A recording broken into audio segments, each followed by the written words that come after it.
मु अखिल मंडलीय सर्वश्रोमणी मुनि समाजर एक शाखा एठी अच्छी जे निराश्रयाश्रम जहाँ को मानव मंदिर कहुए।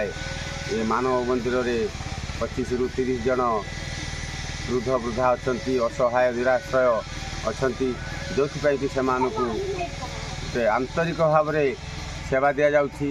किसी छोटा लोक अच्छा किसी अंध अच्छा आउ कि काल भी अच्छा तेणु समस्त को लेकिन आश्रम तैयारी तेणु से सेवा दि जाऊँगी। हेले ये संसार किसी लोक सौहार्दपूर्ण भाव में से साहाय्य करुथिबारु सेमानकु मोर अंतर सहित समस्त को शुभेच्छा जनाऊँगी।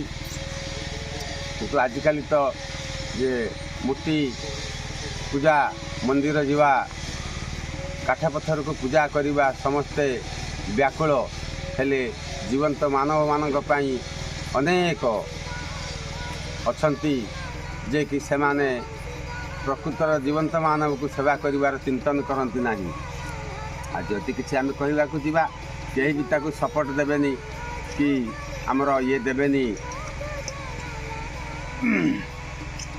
आंतरिक शुभेच्छा जनइबेनि तेणु जहाँ अनेक भी अच्छा जो मानक पई आश्रमटी आज त्वरान्वित होउछि।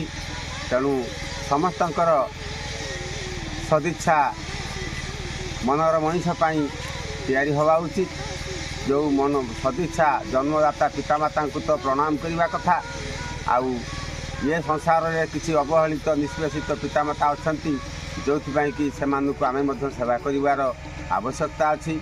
आ सेवा कले आमर दुख समस्त दूरे जो दुख पाई आम सड़ी होती दुखरे निजक पापी बोली भावुंट।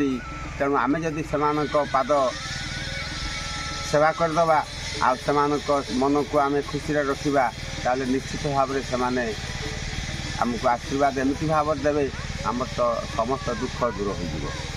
तेणु ये भल कथा समस्ते टिके लाइक करिया दरकार।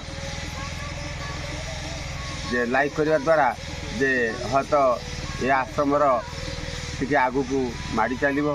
तेणु से मुझे समस्त को निवेदन करुँच समस्ते टिके लाइक कर दिंतु। जय जी।